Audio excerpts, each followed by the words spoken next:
শুভ দ্বীপ্রহর দিদি। আজকে বরাহমধুসূদন বালিকা বিদ্যালয়ে আমরা আমাদের অতি প্রিয় কল্যাণী দিকে পেয়েছি। কল্যাণী দি বেশ কয়েক বছর হলো আমাদের স্কুল তার কাজের পরিসীমা সমাপ্ত করে চলে গিয়েছিলেন। আজকে একটি বিশেষ কারণে দিদিকে পেয়েছি আমাদের সঙ্গে। তো দিদির কিছু স্মৃতিচারণ আমরা আজকে ধরে রাখতে চাই আমাদের খুব স্বল্প সময়ের জন্য একটি সাক্ষাৎকারের মাধ্যমে। চলে আসছি দিদির কাছে। নমস্কার দিদি। তো দিদি, আপনি কবে আমাদের স্কুলে এসেছিলেন, জয়েন করেছিলেন, সেটা একটু জানতে চাই। প্রথমেই আমি তোমাদের বড়দিকে অভিনন্দন জানাচ্ছি তার এই অভিনব পরিকল্পনার জন্য। এই যে নতুন আর পুরনোর মেলবন্ধন, এটা একটা বিরাট পাওনা আমাদের জীবনে। আমি স্কুলে, আমার বর্ধমান কৈশোর স্কুলে, তারপরে ওখান থেকে করে উইমেন্স কলেজে ইংলিশে অনার্স নিয়ে ভর্তি হয়েছিলাম। ওখান থেকে অনার্স কমপ্লিট করে আমি BEd college, government BEd college থেকে ডিগ্রিটা নিয়েছিলাম। তারপরে আমার বিয়ে হয়ে গেল। আর পরে এমএটা আমি স্কুল চলাকালীন, সেও বেনু প্রচেষ্টায় হয়েছিল। আর আমাদের প্রাক্তন বর্দি বেনু ব্যানার্জি। আপনার শৈশব সম্পর্কে জানছি, শুনতে থাকি। শৈশব তো এইটাই। তারপরে 1974 সালে সেপ্টেম্বর মাসে আমি স্কুলে জয়েন করি, বরাহমধুসূদন বালিকা বিদ্যালয়ে। যখন আমি স্কুলে করি, তখন আমাদের স্টুডেন্ট খুব সাফিসিয়েন্ট ছিল না। আমরা দলবদ্ধ হয়ে টিচাররা অভিভাবকদের বাড়ি বাড়ি গিয়ে তাদের প্ররোচিত করতাম কিভাবে তারা তাদের মেয়েদের যেন পাঠায়। একদম ওই উৎসাহটা না হলে ওনারাও বোধহয় তখন রাজি ছিলেন না যে সে সময় মেয়েরা পড়াশোনা শিখবে, সেটা নিয়ে অভিভাবকদের মধ্যে বোধহয় ততটা উন্মাদনা ছিল না বা প্রচেষ্টা ছিল না। আর দিয়ে এই উৎসাহিত হয়ে অনেক স্টুডেন্ট ভর্তি হয়েছিল। তারপরে তো পথ চলার ইতিহাস। পরে গুণিন বাবুর প্রচেষ্টায় সম্পাদক ছিলেন উনি, এই বিল্ডিং তৈরি হলো এবং 8, 9, 10 দিয়ে প্রথমে শুরু হয়েছিল। তারপরে আমি প্রথম থেকে এখানে এসেছিলাম, কেন যেহেতু ইংরেজিটা নিতাম, দুভাগে ভাগ হয়ে গেছিল, মর্নিং শিফট আর ডে শিফট। আমি ডে শিফটে এখানে আসছিলাম। আর পরে গুণিন বাবুর চেষ্টায় আমরা এক্সিবিশন করেছিলাম, এক্সিবিশন প্রত্যেক সাবজেক্টের ওপর। সেটাও খুব ভালো ফলপ্রসূ হয়েছিল এবং অনেক গার্জেনকে আপ্লুত করেছিল, যার জন্য অনেক স্টুডেন্ট ভর্তি হয়েছিল। আর কোনো একটা বিল্ডিং তৈরি করতে গেলে জানি তো প্রচুর কষ্ট আছে, অবশ্যই স্টেপ বাই স্টেপ এগিয়ে যেতে হয়। আর সেটা হয়েছিল। আর ভিতটা স্থাপন করাই সব থেকে কষ্টকর। তারপরে তো সেটা কালের নিয়মে বড় হবে যদি যোগ্য জায়গায় পড়ে। দিদি, একটু জানতে চাইবো আপনার সহকর্মীদের সহযোগিতা কতটা? ভীষণ ভালো।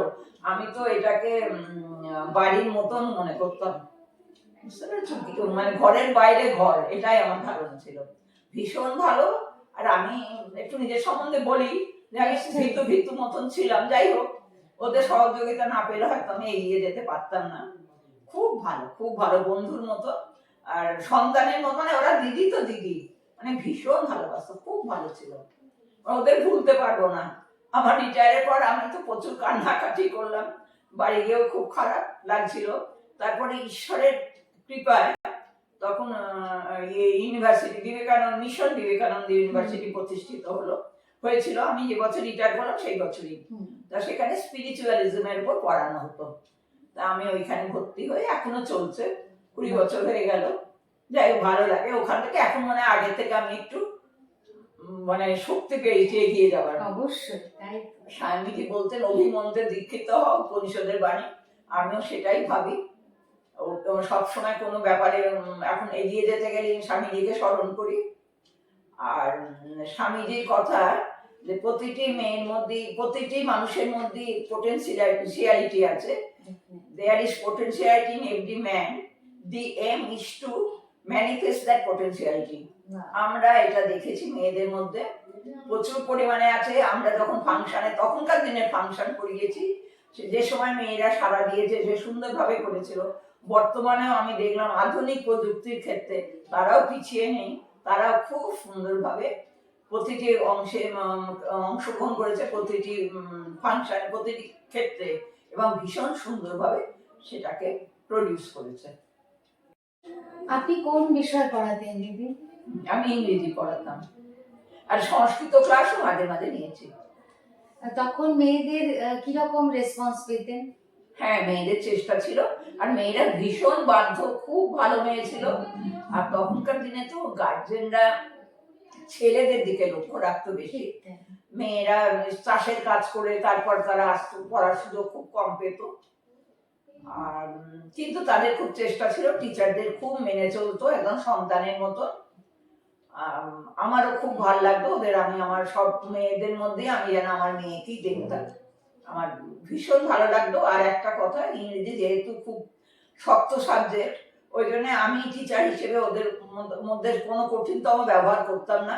আমি খুব নিজের মতন করে ব্যবহার করতাম, যাতে ওদের এই সাবজেক্টটা বুঝতে সুবিধা হয়। একদম সন্তান স্নেহে লালন করার মতন। কারণ টিচারও শক্ত হবে, সাবজেক্টও শক্ত হবে, সে তো হয় না। একেবারেই তাই। তো মেয়েরাও স্বাভাবিকভাবে ওটাও খুব ভালোভাবে গ্রহণ ভালোভাবে করতে নিত। পারতো। আর ওদের যেহেতু ছেলেদের দিকে লক্ষ্য রাখতো, ছেলেদের টিচার রাখতো, অনেক মেয়ের জন্য টিচার ছিল না, ওদের আমি ওই অফ পিরিয়ডে বা স্কুলের মানে একটা ক্লাস আরম্ভ হচ্ছে, তার মধ্যে ওদের কিছু কিছু বলে দিতাম, ওরা আবার খাতা টাতা নিয়ে এলে এসে আমার জমা দিত, আমি সেইগুলো কারেকশন করে দিতাম। মানে আমি চাইতাম যেন প্রতিটি মেয়ে অন্তপক্ষে মাধ্যমিকের ভিতর অব্দি যায়। অবশ্যই। সেই জন্য মাঝে মাঝে টিচারদের সঙ্গে অনেক মানে হেডমিস্ট্রেসের সঙ্গে অনেক সংঘাত করতে হতো। যাই হোক, ঠিক আছে, কিন্তু ওনারা মেনে নিতেন। আপনি আপনার লক্ষ্যে পৌঁছতে পেরেছেন। হ্যাঁ, মেনে নিত, ওরা মেনে নিত, বুঝতে দরকার আছে। অবশ্যই।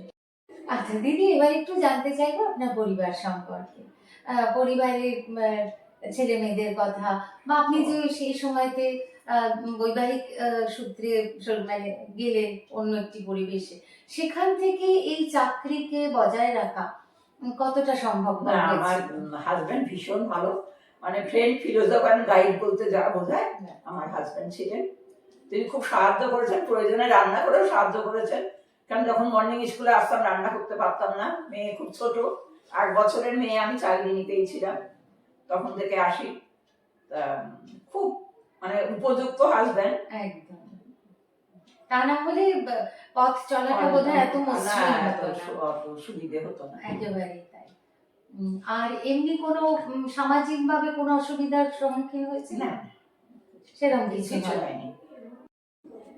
দিদি, এবার একটু জানতে চাইবো, তখনকার যে মেয়েরা পড়াশোনা বা ছাত্ররা যেভাবে পড়াশোনা করেছে আর এখন যেভাবে ছাত্র সমাজকে আপনি দেখছেন, এই পার্থক্য কিছু অনুভব করছেন? না, পার্থক্যটা আমার মনে হয় আমাদের মনে, কারণ তখনও ওরা খুব বাধ্য ছিল, এখনো খুব বাধ্য। এবার দিদি, আমাদের উদ্দেশ্যে কিছু বলুন, আমরা কিভাবে আরো ভালো করতে পারি? অবশ্যই আমাদের বড়দের সাহায্য নিয়ে। ভালোই চলছে, ভালোই আছে। আর ভালোবাসো, জীবনের মূল মন্ত্র হচ্ছে ভালোবাসো আর বি পজিটিভ, সেইভাবেই চলো, ভালোই চলছো। আরো আরো নিজেকে যত এগিয়ে যাবে ততই শিখতে পারবে। আমরা তো সবসময় স্টেপ বাই স্টেপ এগিয়ে যাই, কাজে কাজে সেইভাবেই চলো, ভালোই হবে, আলটিমেটলি ভালোই হবে। Go ahead. যেহেতু আমরা দুজনে চাকরি করতাম, সেই আমার মেয়ে পড়াশোনায় গ্রাজুয়েশনের পরে এগোতে পারেনি, কারণ ভয় পেতাম একা বাড়ি থাকতে, বাড়ি রেখে আসতে। আর পরবর্তীকালে ওর ছেলেদের আমি 11-12 অব্দি ইংরেজি পড়িয়েছি। আমার বড় নাতি দিল্লি JNU থেকে ইকোনমিক্সে MSc করেছে, আগে সেন্ট জেভিয়ার্সে অনার্স করেছে, দিয়ে সেখান থেকে ক্যাম্পাস ইন্টারভিউ করে চাকরি পেয়ে একটা আমেরিকান কোম্পানিতে এখন চাকরি করছে। আর ছোট নাতি, যেহেতু দুজনেই একই ছিল, ওরা ওই ম্যাথস, ট্যাক্স, ইকোনমিক্স তিনটে নিয়ে ইকো সায়েন্স পড়তো, কিন্তু ও বললো একই লাইনে দুটো গাড়ি যাবে না, ওই জন্য লাইন চেঞ্জ করে কমার্স নিয়ে গোয়েঙ্কাতে অনার্স নিয়ে করতে হয়েছে। দিদি, আপনারা যে সময় স্কুলে বড় মধুসূদন বালিকা বিদ্যালয়ে যেভাবে চাকরি করেছেন, যেভাবে কাজ করেছেন, মেয়েদেরকে এগিয়ে নিয়ে গেছেন, এখন বিদ্যালয়ের পরিকাঠামোগত অনেক পরিবর্তন হয়েছে, ভবিষ্যৎ পরিকল্পনা যদি আমাদের একটু বলেন, যে যেটা করলে স্কুল আরো অনেকটা এগিয়ে যেতে পারবে, সেটা সম্পর্কে একটু যদি আপনার থেকে কিছু আমরা আহ, উপদেশ পাই, সেটা আমাদের কাছে আমাদের ঋদ্ধ করবে অনেকটা। সব কাজই ভালোবেসে করতে হয়, ভালোবাসার মধ্যে আন্তরিকতা মিশিয়ে থাকে। বুদ্ধদেব যখন মৃত্যুশয্যায় মারা যাবেন তখন তার শিষ্য বলছে আমাদের কিছু শেষ উপদেশ দিন। তখন উনি বলছেন আত্মদীপ ভব, নিজের মধ্যে নিজের দীপ শিখাটা জ্বালিয়ে নিতে হবে। আর আমি মনে করি আগেও যেমন স্কুল উন্নতি হয়েছে, দিনে দিনে তো আরো উন্নতি হবে, আরো হবে আশা করি। তার মশালটা যোগ্য ব্যক্তির হাতে থাকলে স্কুল আরো বেশি এগিয়ে চলবে। একদম। বর্তমানে আমরাও খুব আশাবাদী যে আমাদের যিনি বড়দি রয়েছেন এখন, বর্তমান বড়দি, তিনি এরকম আরো দ্রুততার সঙ্গে এগিয়ে নিয়ে যাবেন, এটা আমাদেরও আশা। তো দেখছি আমরা তার প্রমাণও ধীরে ধীরে আমরা পাচ্ছি। তো ভালো লাগলো দিদি, আপনার মূল্যবান উপদেশ পেলাম আমরা, সমৃদ্ধ হলাম। বিদ্যালয়ে আরো উন্নতি কামনা করি। আজকের মতন আমাদের ছোট্ট সাক্ষাৎকার এখানেই সমাপ্ত করছি। নমস্কার।